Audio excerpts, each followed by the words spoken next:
So, hello students, we have already completed our first part in the current electricity, and there we have completed the resistance, cell and dependence of resistance on temperature or current. Now, as I already told you that we can calculate resistance, means equivalent resistance,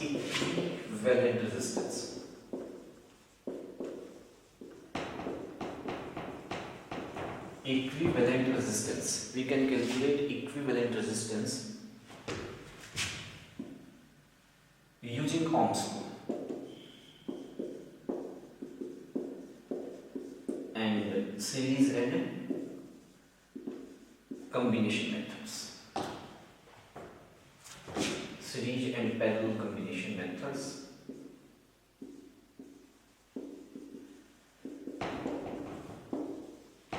But from that, series and parallel combination methods, but from that we have come to know that it is essential to know which circuit is parallel and which circuit is series. Means the complete knowledge about the circuit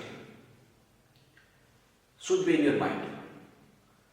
मतलब कौन सा series है, कौन सा parallel है, ये सब हमें पता होगा, तब जाके हम इक्विवेलेंट रेजिस्टेंस बता पाएंगे.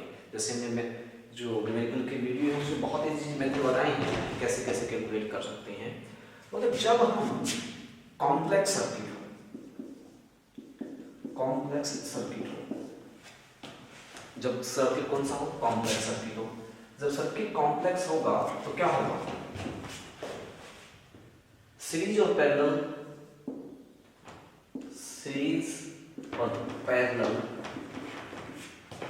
आइडेंटिफाई नहीं होंगे. दूसरा,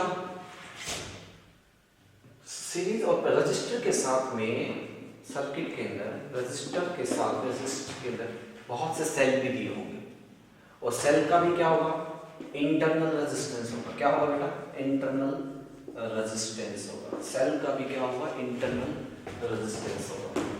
सीरीज और पैरेलल आइडेंटिफाई नहीं होंगे, और रजिस्टर के पास में रजिस्टर प्लस जो सेल है उसका इंटरनल रेजिस्टेंस भी दिया होगा, और वो हमें पता नहीं चल पाएगा कि कौन सीरीज है कौन पैरेलल है, सर्किट कॉम्प्लेक्स हो जाएगा. इस तरह के सर्किट को कॉम्प्लेक्स सर्किट बोलते हैं. तो कॉम्प्लेक्स सर्किट को सॉल्व करने के लिए हमारे पास में दो लॉ हैं.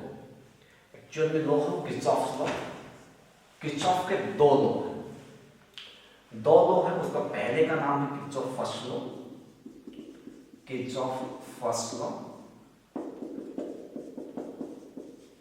और दूसरा है Kirchhoff second law. Kirchhoff first law और दूसरा है किरचॉफ सेकंड लॉ. जब ये लॉ आएंगे आपके पास में, फर्स्ट लॉ और सेकंड लॉ, तो पहले लॉ को हम करते हैं. क्या है ये लॉ, इसको समझना बहुत जरूरी है. दूसरी बात, ये लॉ आपको मेरी जबान में समझना होगा. अगर आप बुक से पढ़ेंगे या फिर कुछ और कहीं से पढ़ेंगे तो आप मेरे कॉन्सेप्ट से मैच नहीं करेंगे, और फिर आपको समझ में भी नहीं है कि कैसे क्वेश्चन को सॉल्व करें, क्योंकि जो बुक्स में लिखा है मैं उससे उल्टा करने वाला हूँ ताकि आसान हो जाए, और जो और पढ़ा रहे हैं उससे भी कुछ उल्टा करने वाला हूँ ताकि और आसान हो जाएगा. आपका कॉन्सेप्ट ज़्यादा आसान बनेगा. फॉर द सीबीएसई एनसीईआरटी का हर क्वेश्चन आपको उससे बहुत आसानी से कंप्लीट हो जाएगा. तो आपको मेरी बात को सुनना होगा. तो पहला है किरचॉफ फर्स्ट लॉ, तो है आपके पास में फर्स्ट लॉ. इसी लॉ को हम जंक्शन रूल भी बोलते हैं, जंक्शन रूल, और इसी को हम करंट रूल भी बोलते हैं. इसी को हम क्या बोलते हैं, जंक्शन रूल भी बोलते हैं. इसी को हम क्या बोलते हैं, करंट रूल भी बोलते हैं. मतलब क्या है, क्यों करंट रूल बोलते हैं, जंक्शन रूल बोलते हैं. तो जैसे मान लो किसी भी पॉइंट पे एक से ज्यादा वायर है, जहाँ पे एक से ज़्यादा या दो से ज़्यादा वायर जुड़े होंगे उसको, एक से ज़्यादा मतलब दो या दो से ज़्यादा, तो उसको बोलते हैं जंक्शन। क्या बोलते हैं उसको? जंक्शन। जैसे रेलगाड़ी में जंक्शन होता है जहाँ एक से ज़्यादा ट्रेन आती है और मतलब एक से ज़्यादा रेल्स होती है, रेलवे लाइन होती है, तो जंक्शन बोल देते हैं। तो यहाँ भी जंक्शन है। ये कहता है रूल कि the summation of current, rule समझना क्या कहता है, the summation of current I is equal to 0 होगा। समेशन का मतलब सम। कहाँ 0 होगा? At any junction. अगर ये ए पॉइंट है जंक्शन का, तो ए पॉइंट के ऊपर जो करंट होगा वो 0 होगा। ऐसा क्यों है? क्यों है ऐसा? रीजन इसका कि कोई भी वायर होता है, कोई भी वायर होता है, उसमें कोई भी पॉइंट ऐसा नहीं होता जहां करंट एक्यूमुलेट हो सके। मतलब देयर इज नो पॉइंट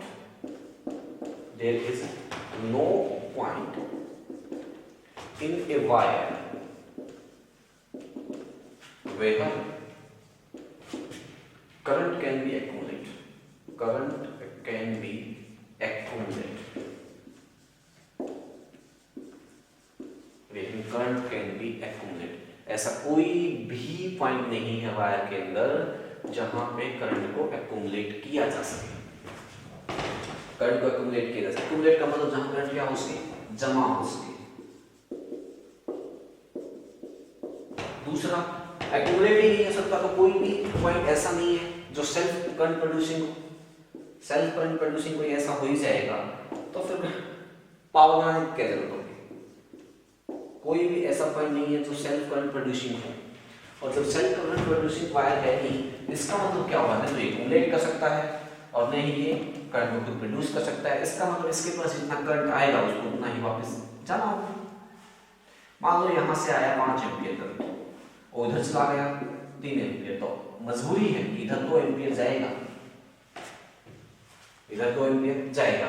तो यहाँ पे आपके पास में 5 आया, 3 इधर चला, तो इसके ऊपर कोई 0 रहा, इस पॉइंट के ऊपर क्या रहा? 0। तो there is no current element in the wire which can accumulate the current और सेल्फ जनरेट द करंट।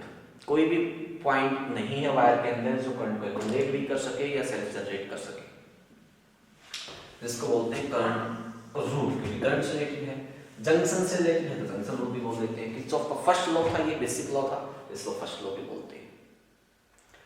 अब समेशन जब करेंगे तो कुछ करंट आएगा, कुछ करंट जाएगा, तो हमें बाय कन्वेंशन हमें ये देखना होगा, बाय कन्वेंशन हमें ये फॉलो करना होगा कि जो करंट आया है, आया है मतलब जो करंट पॉजिटिव है, सॉरी, जो जंक्शन की तरफ जो करंट आ रहा है, जंक्शन की तरफ जो आ रहा है, एक्स एक्सिस की करंट है, उसको मानेंगे हम पॉजिटिव। और जो करंट जंक्शन की तरफ टुवर्ड्स द जंक्शन, इसी को फॉलो करना है, अपना रूल चेंज नहीं कर देना।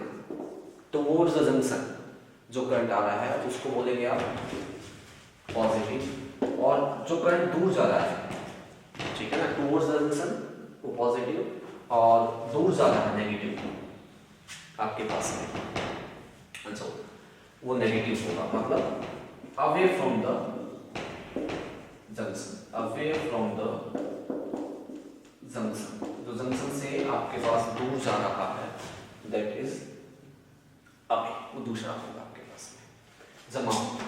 तो मैं कहना चाह रहा था कि ये आपके पास में फर्स्ट लॉ है और इसको आप यूज करेंगे। कैसे यूज करेंगे ये सीधा बताया जा सकता है, न्यूमेरिकल तब होंगे जब हम प्रॉब्लम सॉल्व करेंगे, मगर एक बार के लिए ये जंक्शन रूल है, इसको ध्यान रखना है। एक एग्जांपल और देते हैं जिससे आपकी बात क्लियर होगी और आपको थोड़ी बातें और समझ में भी आएंगी। जैसे हम एक एग्जांपल लेते हैं, क्या एग्जांपल है?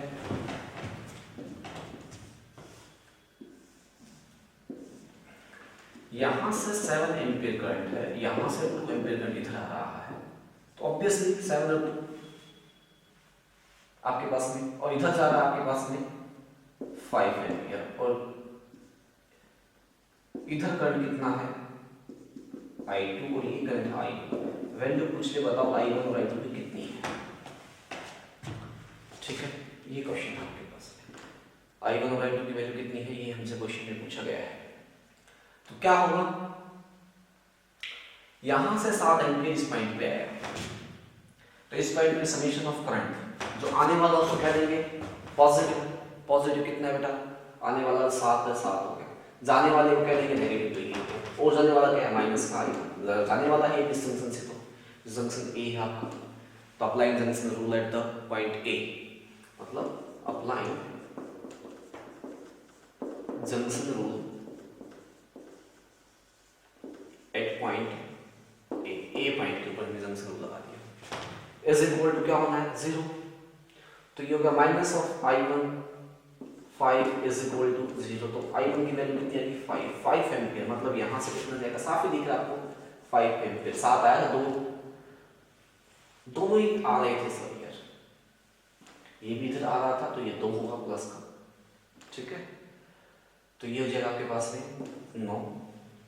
अब ये जा रहा था, हमने जाएगा निशान लगाया है, तो माइनस का I1 इज इक्वल टू क्या हो जाएगा 9 एम्पीयर, तो इसकी वैल्यू कितनी होगी 9 एम्पीयर। अब देखो यहाँ पे ये पॉइंट बी है, यहाँ पे लगा दे तो 9 एम्पीयर आया, 5 10 लगा, सीधी की बात है 4 एम्पीयर हो गए, है ना। अगर रूल लगा के देखेंगे तो किस पॉइंट पे applying junction rule at point B, applying junction rule at point B point, तो क्या होगा इससे हमारे पास में क्या होगा कि आया है करंट 9, चला गया कितना 5, और कितना चला गया माइनस का I2 इज इक्वल टू कितना होगा 0, तो 4 माइनस का I2 इज इक्वल टू 0, तो I2 is equal to again 4 ampere, तो ये कितना हो गया 4 एम्पीयर, आप लगा सकते हैं। अब ये बात समझ में आई, इसको रिमाइंड करके देखो, नहीं समझ में आई तो बार बार आप देखो, आ जाएगी समझ में। अगर मान लो क्वेश्चन ये होने की बजाय इस टाइप का होता, यही क्वेश्चन होता, लेकिन हम क्वेश्चन यही है, यही क्वेश्चन फिर से क्या था 7 एम्पीयर 2 एम्पीयर, लेकिन हमारे पास में ये निशान दे रखा है, और यह कुछ I1 इधर तक ए था, वो इधर था आपके पास में 5 एम्पीयर, और इधर भी ये निशान दे रखा है कितना है। अब क्वेश्चन में पहले से दे दिया, अब जब क्वेश्चन में आपने पहले से दे दिया तो आप अपनी मर्जी से निशान तो बना नहीं सकते। निशान का मतलब मैं कह रहा हूँ एरो, एरो का मतलब कौन करंट जा रहा है और कौन करंट आ रहा है, ये आप चूज नहीं कर सकते, ये आप चूज नहीं कर सकते, तो इस क्वेश्चन के हिसाब से आपको करना होगा। तो पॉइंट ए के ऊपर लगाएंगे, ए के ऊपर कौन सा किरचॉफ फर्स्ट लॉ, अगर पॉइंट ए के ऊपर किरचॉफ फर्स्ट लॉ लगाएंगे तो क्या बनेगा 7 एम्पीयर आया है, बिल्कुल सही है, 2 एम्पीयर आया है, बिल्कुल, I1 भी आया है क्योंकि ए की तरफ पर है, तो प्लस का I1 इज इक्वल टू 0। आपको पता है कि आ नहीं सकता, क्यों, इस पे एक्यूमुलेटर तो कुछ हो नहीं सकता, जाने वाला भी तो होना चाहिए करंट, कोई ना कोई वाला, और है ही नहीं कोई, है ना। लेकिन देखो आंसर क्या आएगा, तो I1 इज इक्वल टू यहाँ से कितना आ गया माइनस का 9 एम्पीयर, इसका मतलब माइनस का आया, इसका मतलब हमने जो एरो लिया है वो गलत है, हमने जो एरो लिया है वो गलत है, इससे उल्टा एरो आएगा, और कितना होगा 9। अगर एरो आप यही लगा के छोड़ते हैं तो ये कितना होगा -9 एम्पीयर, एरो उल्टा करते हैं तो +9 करना पड़ेगा आपको मेरी बात समझ में आई?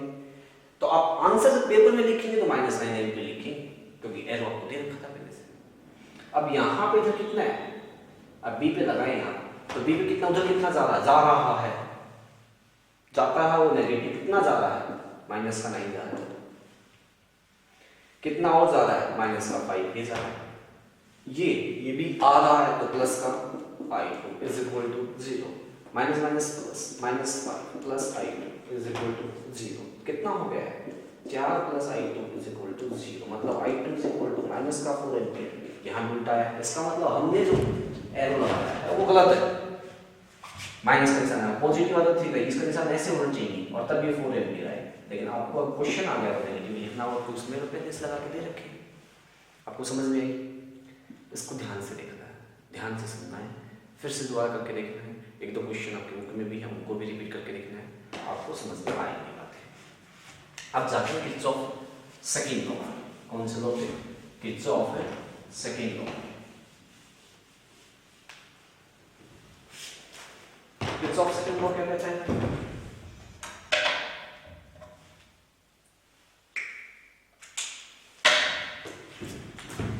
किर्चॉफ सेकेंड लॉ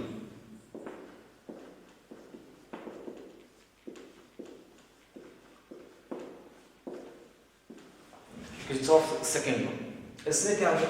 इसको लूप रूल भी बोलते हैं। क्या बोलते हैं? इसी को वोल्टेज रूल भी बोलते हैं। इसी को क्या बोलते हैं? वोल्टेज रूल भी बोलते हैं इसी को। तो क्या मतलब है इसका? सबसे पहली कंडीशन लूप होना चाहिए, ठीक है। लूप का मतलब क्या है? क्लोज सर्किट होना चाहिए। क्या सर्किट होना चाहिए? Close circuit. पहली कंडीशन ये है कि इसका सर्किट क्लोज होना चाहिए, कन्फर्म। जब तक क्लोज सर्किट नहीं होगा तब तक ये लागू ही नहीं होगा आपके पास में। क्या होना चाहिए? सर्किट क्लोज होना चाहिए। अब क्या होगा? जैसे मान लो एग्जाम्पल एक लेते हैं,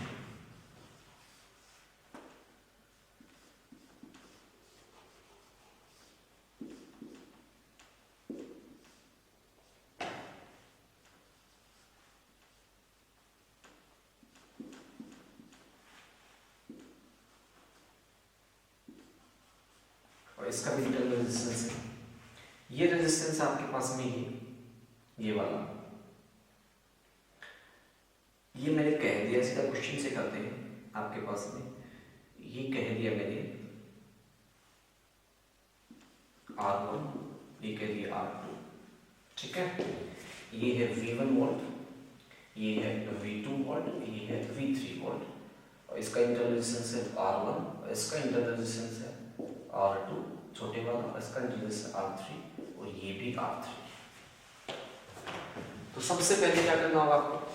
सबसे पहले आपको इस लूप में देखना होगा कि ये लूप है कि नहीं। क्या करना होगा? सबसे पहले लूप को देखना होगा कि लूप बन रहा है कि नहीं बन रहा है। अब लूप तो बन रहा है, तो सबसे पहले लूप का नाम दो किसी भी पॉइंट से, या लूप से। मान लो ये A, ये B, ये C और ये D, ठीक है। लूप छोटा हो बड़ा हो कोई दिक्कत नहीं है। तो सबसे पहले आपको देखना है लूप, और लूप का नाम लिखना है। फिर आपको सेलेक्ट करना है कि आप किस तरफ मूव करेंगे। लूप में आप दो तरीके से मूव कर सकते हैं। एक तो ए से चले और ये ए से चलते चलते ऐसे घूमते हुए कवर करें, जिसको क्या बोलेंगे आप? ये क्या होगा आपके पास में? क्लॉकवाइज। क्लॉकवाइज ऐसा चल सकते हैं। दूसरा आप क्या कर सकते हैं? आप यहाँ से यहाँ जा सकते हैं, ठीक है। आप ए से चले, A D C B A ऐसे मूव करें तो क्या होगा? Anti clockwise. ये भी आप पे डिपेंड करता है, आपको जो अच्छा लगता है वो करो, चाहे क्लॉकवाइज चाहे एंटी क्लॉकवाइज। और रूल को नाम दे दो। हाँ, एक ही रूल बन रहा है, हम मान लो क्लॉकवाइज चलना चाहते हैं, इस वाले को एक का नाम दे दिया। तो मतलब क्या होगा? मतलब हम लगाना चाहते हैं अप्लाई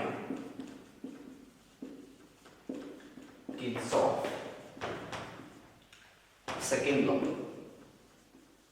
कहाँ पे?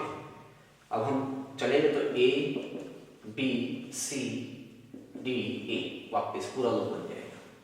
अब अगला रूल में क्या है?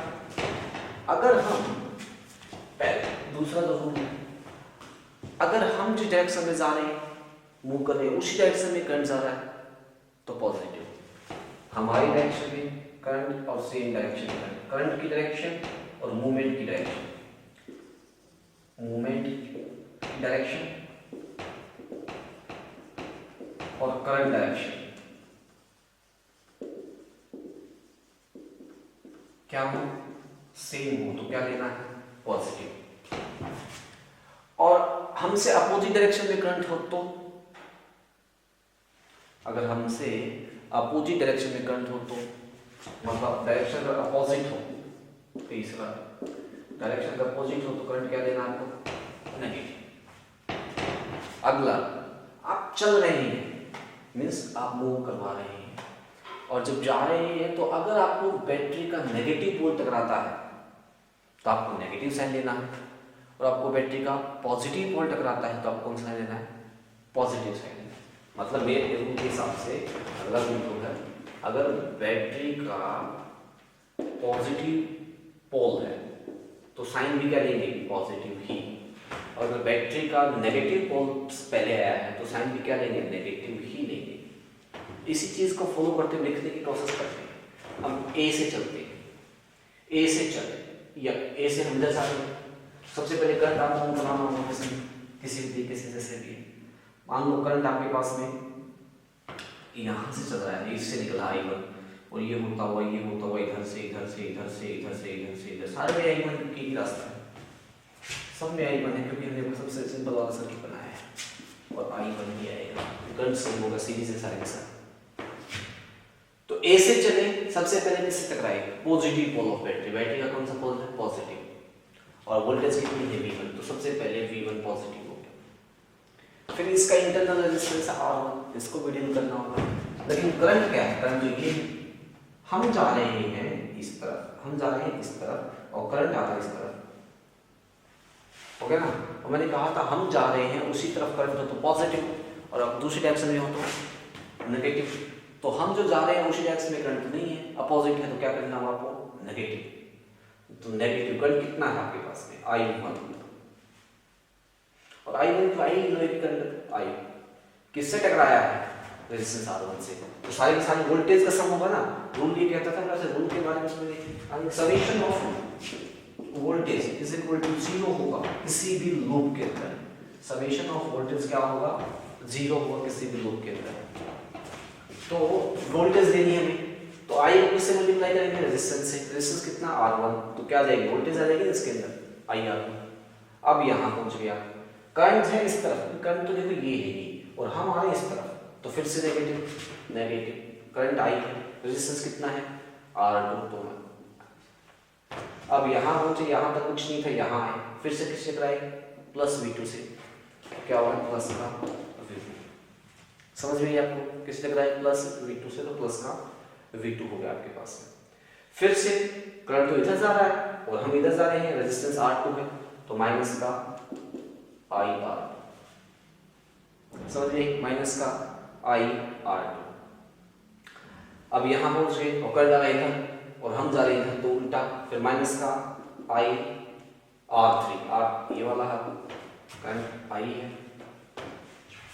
फिर गए, फिर कैसे टकराए, पॉजिटिव से, तो प्लस का V3, लेकिन करंट इधर आ रहा है, हम इधर जा रहे हैं, तो रेजिस्टेंस माइनस का IR3, और सबका सम कितना होना चाहिए। फिर यहाँ पहुंचे, हम तो यहाँ गए, ये तो काउंट नहीं किया R1 वाला, ये काउंट नहीं किया, तो यहाँ से अपोजिट डायरेक्शन में आ रहा है, करंट तो इधर से आ रहा है ऐसे करके, समझे ना। तो minus of IR1 minus of IR1 is equal to 0। ये है Kirchhoff law, Kirchhoff second law. ये क्या है, किरचॉफ सेकंड लॉ। आप इसको देख लो, लिख लो 1 मिनट में, और फिर पॉज करके और फिर आगे बढ़ो। एक एग्जांपल और लेते हैं। हमें पता है किरचॉफ सेकंड लॉ कहता है कि समेशन ऑफ वोल्टेज क्या होगा, 0 होगा, बस इतना हमें पता है, और रूल मैंने आपको बता दिए। फिर से रिपीट करता हूँ कि जिस डायरेक्शन में हम जा रहे हैं उस डायरेक्शन में करंट है तो नेगेटिव, सॉरी पॉजिटिव, और उससे अपोजिट डायरेक्शन से करंट आ रहा है तो नेगेटिव, ठीक है। और उस किसी और डायरेक्शन से करंट आ रहा है, सॉरी अगर पॉजिटिव पोल ऑफ बैटरी से टकराए हैं तो पॉजिटिव, और नेगेटिव पोल ऑफ बैटरी से टकराए हैं तो क्या होगा आपके पास में, नेगेटिव हो जाएगा। जैसे मान लो ये वाला है,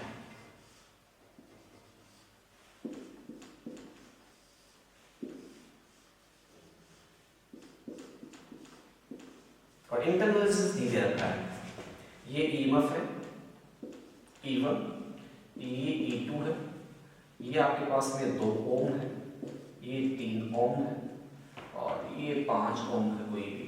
E2 की वैल्यू ले लेते हैं 6 वोल्ट है, और इसकी वैल्यू ले लेते हैं 7 वोल्ट, कुछ भी ले लो। तो यहाँ पे 2-3 सर्किट नाम लो पहले, A B C D E F, है ना। कितने लूप बन रहे हैं, लूप बन रहे हैं, तो ये एक लूप तो ये बन रहा, दूसरा ये बन रहा, एक सारा तो बन रहा है, 3 लूप बन रहे हैं इसमें, है ना। तो मान लो हम किरचॉफ लॉ लगाना चाहते हैं इस लूप के ऊपर, कहां से कहां चले, आपकी ओर ऐसे चलेंगे, तो करंट के इसके पॉजिटिव से जाएगा, और ये करंट I1 हो गया, यहां से यहां, यहां से यहां, यहां से यहां, I1 ही करंट आ रहा है। इससे मान लो I2 करंट आया, समझ रहे ना, तो यहाँ से I2 इधर जाएगा, तो इसके अंदर कितना होगा बेटा, इससे देखो I1 तो इधर से आया था और I2 इधर से आया, तो इसके अंदर इधर अगर I1 जाता है तो I1 माइनस I2 बचेगा नीचे की तरफ, समझ रहे ना। अगर I2 की वैल्यू ज्यादा है तो I2 माइनस I1 बचेगा ऊपर की तरफ। देखो I2 ऊपर जा रहा है, I1 नीचे आ रहा है, और I1 की वैल्यू कम है तो I2 ज्यादा है, I2 ऊपर जाएगा, फिर बचा हुआ कितना बचा हुआ, जो कम हो गया वो I2 माइनस I1। और I1 नीचे की तरफ ज्यादा है, जो नीचे की तरफ आ रहा है वो ज्यादा है, क्योंकि दोनों टकरा गए ना यहाँ पे, ये I2 टकरा गया यहाँ से, इसमें भी तो लूप बनेगा, तो I2 माइनस I1 होगा। अब आप पहले डिसाइड तो कर नहीं सकते कौन कम है कौन ज्यादा, जब तक आंसर नहीं है, तो हमें क्या करना है, अज्यूम कर लेना कोई भी, हमारा आंसर आएगा उस तरीके से बन जाएगा। तो हमने मान लिया कि I1 ज्यादा है, तो इसके अंदर जो होगा यहाँ पे होगा I1 माइनस का I2, I1 माइनस I2 वापस I2 यहाँ से, और ये I2, क्योंकि बैटरी से जितना करंट आया है उतना ही आएगा उसमें वापस, एक लूप ये होगा दूसरा लूप ये होगा। और आप मान लो यहाँ से यहाँ जाना चाहते हैं, ये वाला, समझ गए। तो आप क्या करेंगे, अप्लाई किरचॉफ, किसके ऊपर, किरचॉफ सेकंड लॉ किसके ऊपर, A B E F और कहाँ वापस कहाँ बोल के A, इस पे लगाना चाहते हैं। तो अब A से चलिए और करंट I1 ऊपर की तरफ, जिस डायरेक्शन में हम जा रहे हैं उस डायरेक्शन में करंट भी है, तो क्या हो गया 2 इंटू में I1 by resistance into current, 2 into I1। B पे पहुंचे, नीचे आना है, नीचे की तरफ है आपके पास में, जिस डायरेक्शन में हम जा रहे हैं उसी में है I1 माइनस का I2 करंट, उसी में क्या है I1 माइनस का I2 करंट, तो प्लस का 3 इंटू में I1 माइनस ऑफ I2। यहाँ से यहाँ में कुछ नहीं मिला, छोड़ दो, यहाँ पहुंचे नेगेटिव पोल्स लिख रहा है, किसके नेगेटिव, माइनस 7 के, 7 माइनस का 7 इज इक्वल टू 0, पहली इक्वेशन हो गई, सिंपल, पहले पे लग गया। अब इस दूसरे पे आप लगाना चाहते हैं, तो मान लो आप अगली बार ऐसे मूव करना चाहते हैं ये, तो क्या लिखेंगे, apply Kirchhoff second law, B C D E और B, इसके ऊपर लगाएं, तो क्या बनेगा, B से चले, कुछ नहीं आया, यहाँ पे पहुंचे, प्लस का है, करंट भी इधर ही आ रहा है, तो क्या होगा, प्लस का 5 I2, प्लस का 5 है I2, यहाँ पहुंच गए, फिर नेगेटिव की तरफ आए, यहाँ से जब पहुंचे आप तो नेगेटिव शिफ्ट कराएंगे, नेगेटिव शिफ्ट कराएंगे तो कितने का है, 6 का, माइनस का 6, यहाँ पहुंचे, ऊपर की तरफ जा रहे हैं, करंट आ रहा है ये वाला नीचे की तरफ, तो माइनस का, माइनस कितना 3 इंटू में I1 माइनस का I2 इज इक्वल टू 0, समझ गए ना, इज इक्वल टू 0 आपके पास, ठीक है।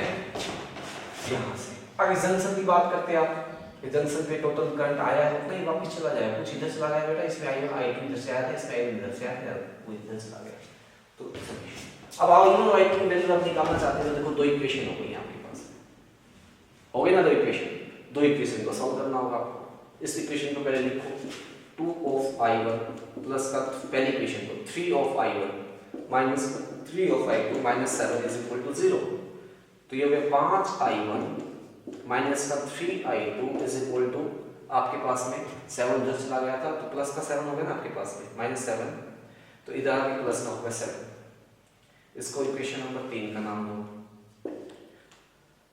अब इसको सॉल्व करो, ये होगी 5 I2 माइनस 6 माइनस का 3 I1 प्लस का 3 I2 के अंदर जाएगा इज इक्वल टू 0, तो यहाँ से I1 की वैल्यू तो माइनस का 3 I1 है, 5 I2 ये प्लस 3 ये तो 8 I2 और 6 हो जाएगा, तो 6 इक्वेशन नंबर 4। इन दोनों इक्वेशंस को सॉल्व करो, सॉल्व कैसे करेंगे, जिस इक्वेशन को सॉल्व करते वैसे करेंगे। क्या क्या है, इक्वेशन नंबर 3 है आपके पास में 5 I1 माइनस का 3 I2 इज इक्वल टू 7, एक इक्वेशन है माइनस का 3 I1 प्लस का 8 I2 is equal to minus का इज इक्वल टू प्लस का है आपके पास में 6। तो क्या करें, मान लो आपको I2 की वैल्यू निकालनी है, तो I1 को कैंसिल करना होगा, इसको किससे मल्टीप्लाई करें, माइनस के 3 से, इसको किससे 5 से, तो ऐसे ही सोल्व करते इक्वेशन को, तो करेंगे तो इसका हो जाएगा आपके पास में ऊपर वाला माइनस 3 से, तो माइनस का 15 I1 प्लस का 9 I2, माइनस 3 से मल्टीप्लाई करें इसको, मल्टीप्लाई बाई माइनस 3, और इसको मल्टीप्लाई बाई 5, 9 I2 -3 से किया तो माइनस का हो गया भाई 21, इसको 5 से करेंगे तो माइनस का 15 I1 प्लस का 40 I2,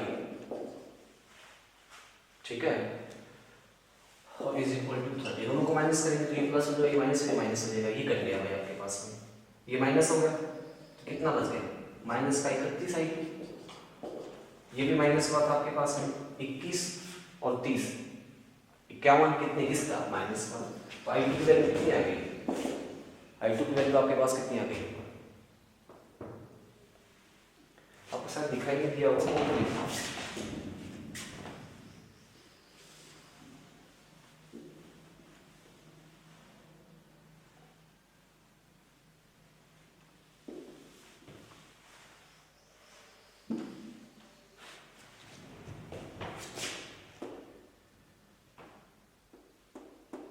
ये आपको दिखाई दिया, ये आपको दिखाई दिया ना, ठीक है, ये आपको दिखाई नहीं दिया,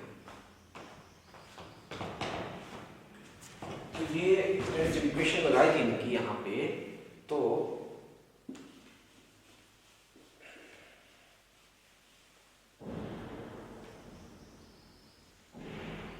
मैंने कहा था यहाँ से इक्वेशन को सॉल्व करना है, सॉल्व करने के लिए हम क्या करते हैं, इसको मिटा देते हैं और इक्वेशन दोबारा सॉल्व करते हैं, आपको दिखाई नहीं क्या हुआ।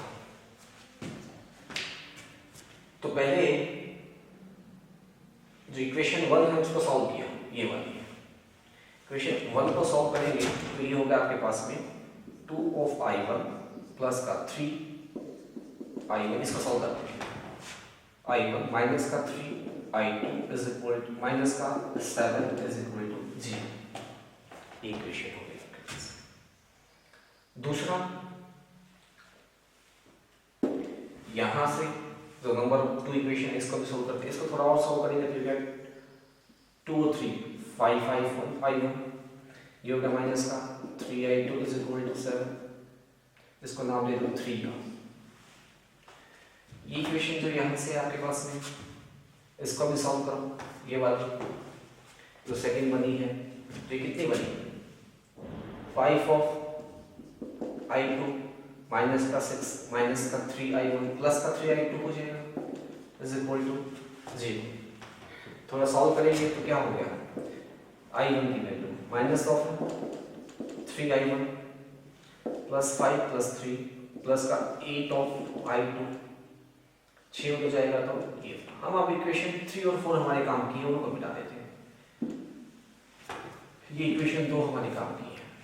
क्या करें, इसको हम इसको 3 से मल्टीप्लाई कर दें और इसको किससे कर दें 5 से, अगर इसको 3 से करेंगे तो ये जाएगी 15 I1 माइनस का 9 I2 इज इक्वल टू 21, और इसको 5 से करेंगे तो माइनस का 15 I1 प्लस का 40 I2 और इज इक्वल टू 30। अब ये हमारे काम के, इनको हटा दें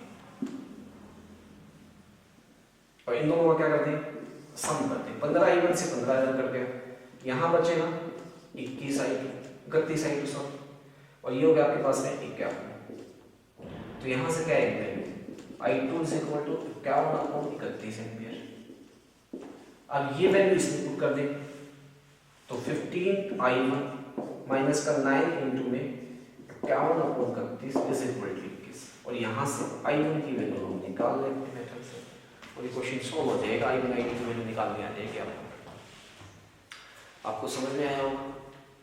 इसको यहाँ तक करो और फिर आगे करते हैं थोड़ा बहुत, ठीक है, इसको लिखो समझो।